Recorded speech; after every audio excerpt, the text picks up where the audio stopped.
안녕하십니까? 오늘 브리핑의 첫 번째 순서인 세계화의 종식 섹션에서는 비대칭 무역 전쟁과 그로 인한 보이지 않는 붕괴에 대해 심도 있게 짚어보고자 합니다. 우리가 흔히 접하는 관세와 같은 무역 장벽은 정책적 결단에 의해 하루아침에 철회되거나 수정될 수 있는 가변적인 요소입니다. 하지만 이번 사태의 본질은 훨씬 더 치명적인 곳에 있습니다. 바로 국가의 평판이라는 무형의 가치입니다. 한 번 훼손된 국가적 신뢰와 평판을 회복하기 위해서는 수년 혹은 그 이상의 막대한 유무형의 비용을 지불해야만 합니다. 현재 우리가 목격하고 있는 보호무역주의의 흐름은 단순히 상품 공급망의 재편에 그치지 않습니다. 이는 인적 자본의 이동을 제약하고 서비스 수출 분야에서 회복 불가능한 수준의 영구적 손실을 야기하고 있습니다. 보이지 않는 곳에서 진행되는 이 구조적 붕괴는 향후 글로벌 경제의 불확실성을 가중시키는 핵심 요인이 될 것입니다. 이번 거시경제 인텔리전스 브리핑을 통해 눈에 보이는 지표 너머에서 진행되고 있는 비대칭적 충격과 그에 따른 장기적인 경제 지형의 변화를 함께 분석해 보시기 바랍니다. 제1막에서는 불확실성이라는 이름의 새로운 관세율에 대해 논의해 보겠습니다. 현대 보호무역주의가 경제에 가하는 진짜 위협은 실제로 실행된 관세 수치가 아닙니다. 그보다 훨씬 치명적인 것은 예측 불가능한 정책이 초래하는 자본 투자의 동결입니다. 우선 타코 현상에 주목할 필요가 있습니다. 이는 정책 발표와 실제 적용 사이의 극심한 괴리를 의미하며 실제로 2025년 상반기 단 4개월 동안 무려 28차례나 정책이 번복된 사례가 이를 방증합니다. 또한 펭귄만 사는 무인도인 허드 섬에까지 10%의 관세를 부과한 사례는 기계적 상호주의가 얼마나 무차별적이고 비합리적으로 적용될 수 있는지를 보여줍니다. 이러한 현상을 수식으로 정리하면 미래 관세에 대한 불확실성인 UET의 증가로 정의할 수 있습니다. 관세가 실제로 부과되지 않고 유예된 상태라 하더라도 이 불확실성 지수가 상승하는 것만으로 무역 마찰 비용은 실질적으로 상승하게 됩니다. 우측의 그래프를 보시면 GDP 대비 수출입 비중이 타코 지수, 즉 불확실성이 폭증하는 구간에서 급격히 하락하는 것을 확인할 수 있습니다. 결국 시장 참여자들이 가장 두려워하는 것은 고율의 관세 그 자체가 아니라 언제 어떻게 바뀔지 모르는 정책적 변동성입니다. 이것이 바로 글로벌 공급망의 의사결정을 마비시키고 자본의 흐름을 멈추게 하는 보이지 않는 관세의 실체입니다. 제2막에서는 유형의 재화, 즉 물물교역을 둘러싼 전쟁의 실체를 분석해 보겠습니다. 여기서 우리가 직면한 핵심적인 사실은 글로벌 공급망이 결코 파괴되지 않으며 단지 우회할 뿐이라는 점입니다.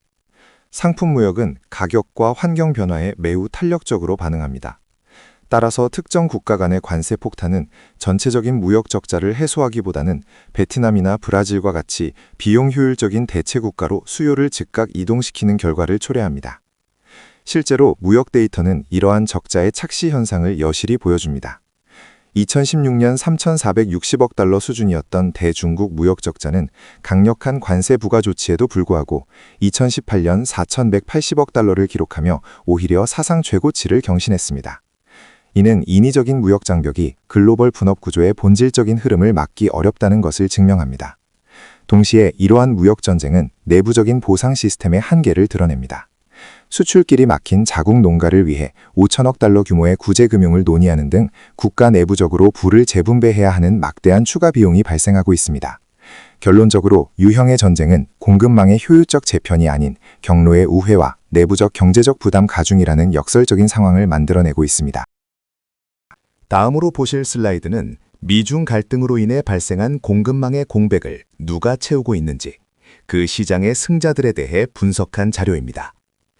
먼저 왼쪽의 대두 경로 변경 사례를 통해 농산물 지정학의 급격한 변화를 살펴보겠습니다. 중국은 과거 전체 수출액의 54%에 달하던 150억 달러 규모의 미국산 대두 수입을 전면 중단하는 결단을 내렸습니다. 대신 그 물량 전체를 브라질과 아르헨티나 같은 남미의 동맹국들로 100% 우회시켰습니다. 이는 단순한 수입선 다변화를 넘어 식량 안보를 고리로 한 전략적 공급망 재편의 대표적인 사례입니다. 오른쪽의 베트남 진공 효과 그래프는 제조 및 전자산업에서의 변화를 극명하게 보여줍니다. HS85 전자기기 부분의 대미 수출 추이를 보면 중국의 비중이 급격히 축소되는 동안 베트남의 수출 실적은 반비례하며 수직 상승했습니다. 분석 결과 미국 시장에서 밀려난 중국산 물량의 약 63%를 베트남을 비롯한 제3국이 즉각적으로 흡수한 것으로 나타났습니다.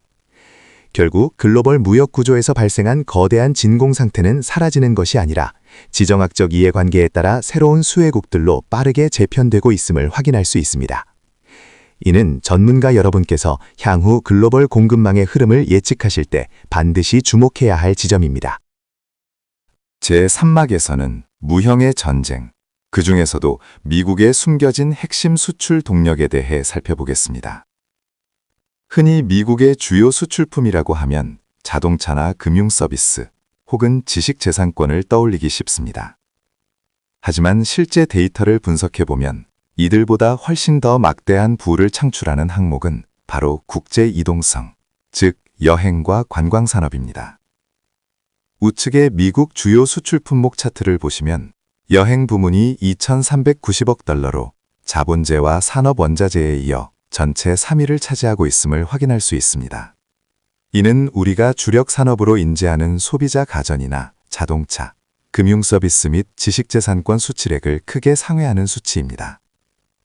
세부적으로 살펴보면 이 분야는 그 자체로 하나의 거대한 경제 블록을 형성하고 있습니다. 팬데믹 이전인 2019년 기준으로 국제관광은 미국 전체 수출의 약 9.4%를 점유하며 약 320조 원 규모의 외화를 창출하는 핵심 산업 역할을 수행했습니다. 여기에 또 하나의 중요한 축이 바로 유학생 경제입니다. 약 110만 명에 달하는 해외 유학생들은 교육 서비스 수출을 통해 미국 경제에 연간 600억 달러, 한화로 약 80조 원의 가치를 주입하고 있습니다. 결국 사람의 이동과 그 기반이 되는 국가적 평판이 단순한 서비스 차원을 넘어 국가의 부를 결정짓는 강력한 무형의 수출 병기가 되고 있다는 점에 주목해야 합니다. 이어서 유형 무역과 무형 무역에서 발생하는 마찰 방정식을 대조해 보겠습니다. 우리는 현재 재화의 전쟁을 넘어 사람과 평판이 중심이 되는 무형의 전쟁 단계에 와 있습니다.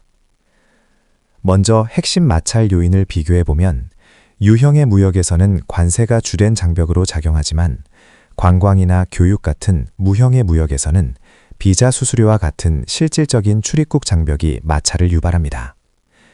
미래를 결정짓는 변수 또한 차이가 명확합니다.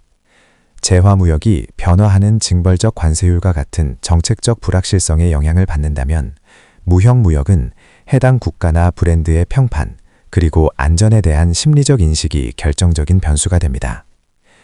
가장 주목해야 할 지점은 부정적 충격에 반응하는 성질입니다. 유형무역은 관세가 인하되면 즉각적으로 거래량이 회복되는 대칭적 구조를 보입니다. 반면 무형무역은 부정적 사건이 긍정적 사건보다 훨씬 오래 기억에 남는 비대칭적 극성, 즉 부정편향성을 띱니다. 이러한 특성 때문에 회복 탄력성에서도 큰 격차가 발생합니다. 공급망 재설정이 비교적 신속하게 이루어지는 유형무역과 달리 무형무역은 감정적 스티키니스, 즉 끈적함 때문에 회복 속도가 매우 느릴 수밖에 없습니다. 결국 무형의 전쟁에서는 물리적 장벽보다 신뢰와 평판이라는 심리적 자산이 생존의 핵심임을 시사합니다. 다음으로 무형의 전쟁 단계에서 발생하는 회랑 효과, 즉 The Corridor Effect에 대해 살펴보겠습니다. 현대의 국제 관광 산업에서 발생하는 타격은 국가 대 국가라는 거시적 관점이 아니라 특정 국가와 특정 도시가 연결된 회랑 단위에서 매우 국지적이고 파괴적으로 나타나고 있습니다. 이는 정책적 타겟팅에 따라 지역 경제의 피해 규모가 극명하게 갈릴 수 있음을 시사합니다. 먼저 캐나다와 라스베이거스 간의 회랑을 보시겠습니다. 라스베이거스 전체 해외 관광객의 28.3%를 차지하는 캐나다인들은 최근 외교적 갈등과 관세 문제로 인해 방문객 수가 25%에서 30%가량 증발했습니다. 이는 연간 5억 3,500만 달러라는 심각한 경제적 손실로 이어지고 있습니다. 브라질과 플로리다 회랑의 경우 구조적 장벽이 성장을 저해하고 있습니다. 442달러에 달하는 높은 비자 수수료와 주요 영사관의 폐쇄는 인적 교류의 물리적 허들을 높였으며 그 결과 관광객 수가 6% 이상 감소하는 추세입니다. 반면 일본과 하와이 회랑은 매우 대조적인 양상을 보입니다. 하와이 해외 관광객의 36.4%라는 절대적인 비중을 차지하는 일본 시장은 기록적인 엔저 현상이라는 악재 속에서도 양국 간의 적대적 정책 부재와 우호적 관계에 힘입어 오히려 7.5% 반등하는 회복력을 보여주었습니다. 결론적으로 특정 지역 간의 연결 통로인 회랑에서 발생하는 평판과 정책적 결정이 해당 지역의 경제적 생존권을 결정짓는 핵심 변수가 되고 있음을 알 수 있습니다. 세 번째 세션인 무형의 전쟁, 그 중에서도 사람과 평판에 대한 논의를 이어가겠습니다. 이번 슬라이드에서는 무형 자선의 핵심이라 할 수 있는 유학생 네트워크가 정책적 장벽에 의해 어떻게 단절되고 있는지를 분석해 보겠습니다. 우리는 흔히 경제적 보복 수단으로 물리적 관세를 떠올리지만 사실 행정 조치를 통한 인적 자본의 차단은 그보다 훨씬 빠르고 치명적인 결과를 초래합니다.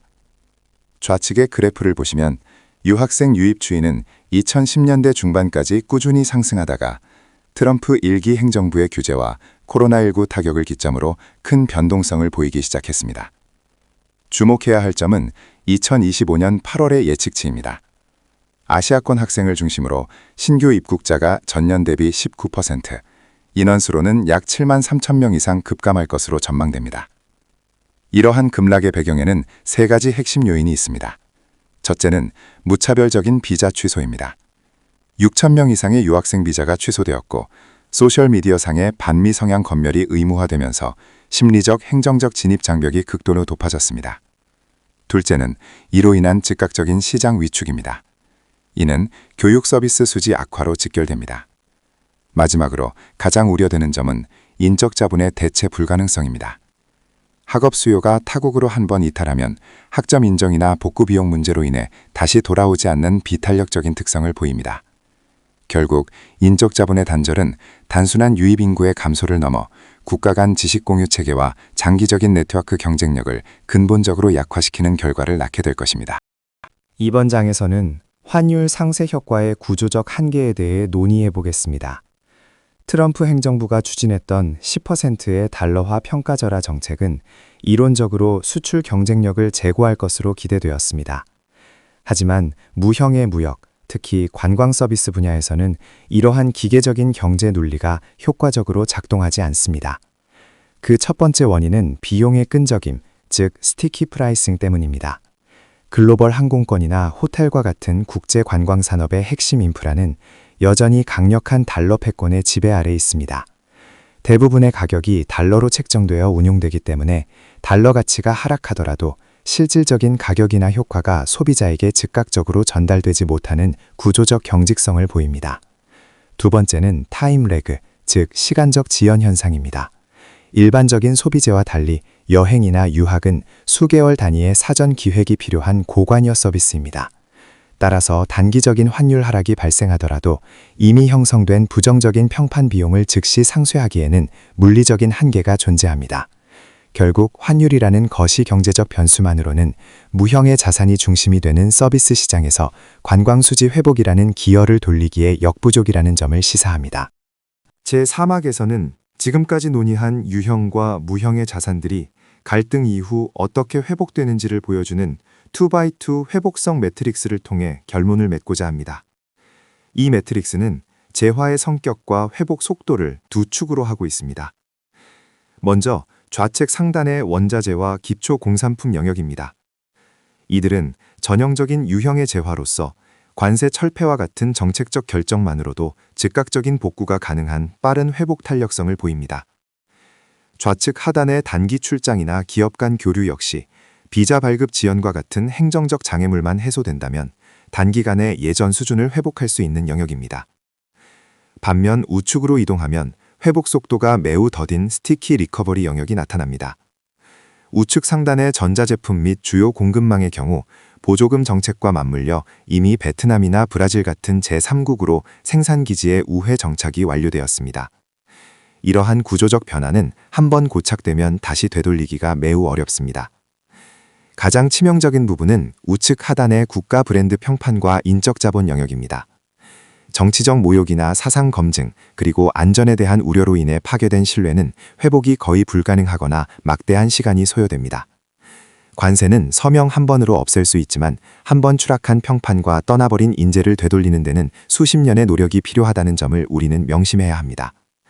이것이 우리가 대외 전략을 수립할 때 단순한 경제 논리를 넘어 평판 리스크를 관리해야 하는 핵심적인 이유입니다. 마지막으로 새로운 지정학적 지형에서의 생존 공식을 세 가지 전략적 시사점으로 정리해 보겠습니다. 첫째는 공급망 재편엔 상수화입니다. 이제 불확실성 그 자체가 영구적인 무역 장벽으로 작용하는 시대입니다. 멕시코나 베트남과 같은 대체 회랑에 대한 투자는 더 이상 선택적인 단기 전술이 아니라 장기적 생존을 위한 필수적인 전제 조건으로 인식되어야 합니다. 둘째는 비대칭 피해 지역에 대한 리스크 관리입니다. 인적 교류와 관광산업 의존도가 높은 라스베이거스나 플로리다 같은 특정 지역은 거시경제적 타격에 대한 투자 노출도가 매우 높습니다. 따라서 이러한 비대칭적 리스크를 식별하고 포트폴리오를 재조정하는 전략적 유연성이 요구됩니다. 셋째는 무형자산 파괴 과정에서 발생하는 반사이익에 주목해야 합니다. 미국이 전통적으로 보유했던 교육, 관광, 그리고 안전한 비즈니스 허브로서의 소프트 파워 상실은 거대한 진공 상태를 만들고 있습니다. 이는 준비된 경쟁 국가와 기업들에게 새로운 자본을 흡수할 수 있는 결정적인 기회를 제공할 것입니다. 결국 가시적인 관세 장벽 너머에서 움직이는 보이지 않는 무형자산의 흐름을 정확히 읽어내는 자만이 다음 시대의 글로벌 부를 재편하고 주도권을 쥐게 될 것입니다.